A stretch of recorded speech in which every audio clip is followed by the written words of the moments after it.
To give you an example, in my book, I talk about Winston Churchill. Winston Churchill in 1939 wrote an essay about the fact that there could be life on other planets, around other stars, and we should search for it. Now, he didn't have a chance to publish it because he became prime minister and then had to fight the Second World War against the Nazi regime. So much money was wasted in that war. If that money was allocated to the search for extraterrestrial life, the way that Churchill envisioned it before the war, we might have known the answer by now.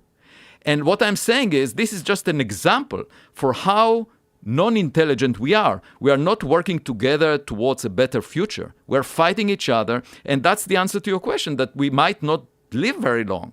But you're saying this as you work at Harvard and Right. as you're writing books on extraterrestrial objects. Right. I don't necessarily agree with you. I think there are massive problems with people, but I think we are far better than the human beings that lived 2,000 years ago in that regard.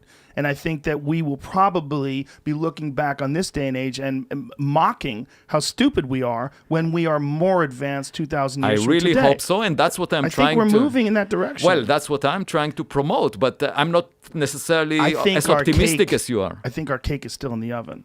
Let's That's what hope I so. think. That's what I really want that future. But, I'm doing my best, but you can see from the pushback, Yes. to which I don't have access because I'm not, I don't have an account on the social media. Congratulations again for that. I think that's. I think we're moving.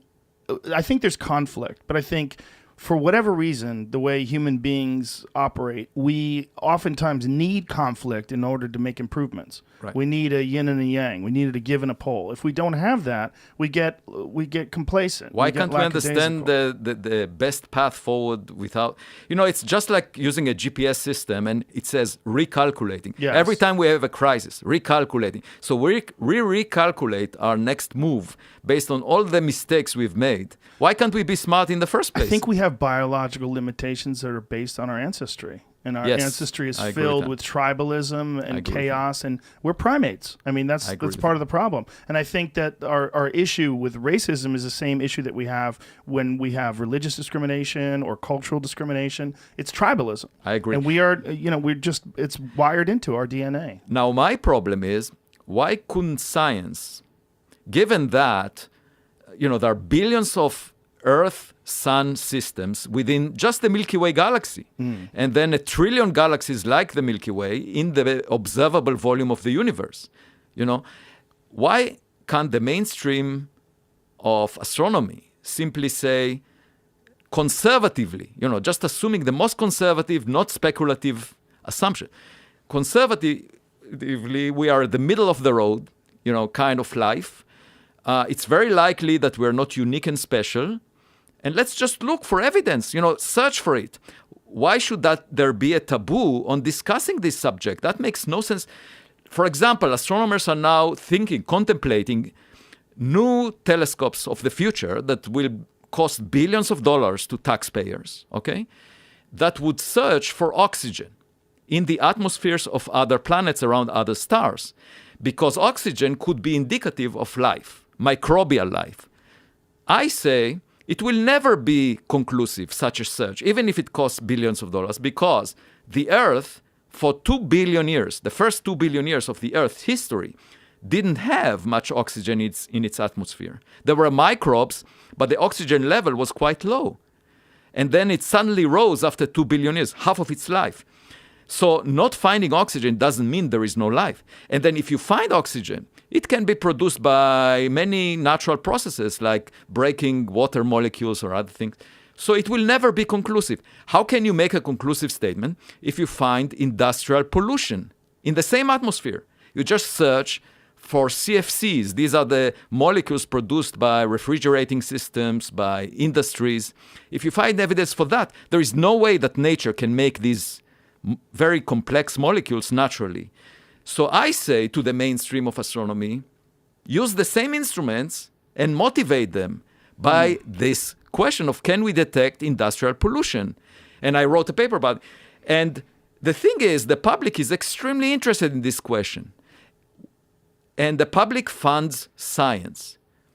So how can the scientific community shy away from a question that it can address with existing technology, when the public is very interested in that? How can there be a taboo on this question? That's the thing that really puzzles me. Now, I wasn't working in this area until the last 5 years or so. I was working in studying black holes, studying the universe, and I came across a number of ideas that led me into this rabbit hole, into this subject. Now I'm about to publish this book at a popular level, but also a textbook 6 months later that describes all the science that we have related to the search for life outside Earth, far from Earth. And I'm just amazed that it's not part of the mainstream. It's really surprising to me, and I think it's inappropriate because you look at physics, theoretical physics, there are lots of speculative ideas in it. Like people talk about extra dimensions, the multiverse, supersymmetry, superstring theory. All of these have no evidence to their credit. There is no experimental test, not even thought about, like in the next decade, the next 2 decades. But these ideas are part of the mainstream. So you see physicists giving each other awards and doing intellectual gymnastics, just demonstrating that they're smart. And to me, that's an unhealthy situation in physics. You can do it in mathematics where it's completely detached from any application to reality. But in physics, we are supposed to describe reality. And yet you have these intellectual... So it's as if the physics community, some parts of it, decided that the most important task is to demonstrate that you're smart. And that is really strange to me because, we're supposed to understand nature, not show that... Say how the others operated. Did you see the other ones? Yeah. At one time, and only one time, the bay doors between the hangars were all open, and I could see all the way through. And were they all exactly the same? No, they were all different. Different shapes? Yeah. But they were all from somewhere else? Yeah, absolutely. Now, did anyone make any attempt to explain or to tell you where they came from? No. No one is the least bit interested in letting everybody know all the facts. They want to give you the minimum information that's necessary to complete your task. So you're not getting the story of where they came from. You're not getting the story of how much progress other people are making. You just focus on the small component. But they gave you some indication that they've been working on these for a while? Yeah. When do you think they acquired these? I really couldn't say. I think they've been around for a while.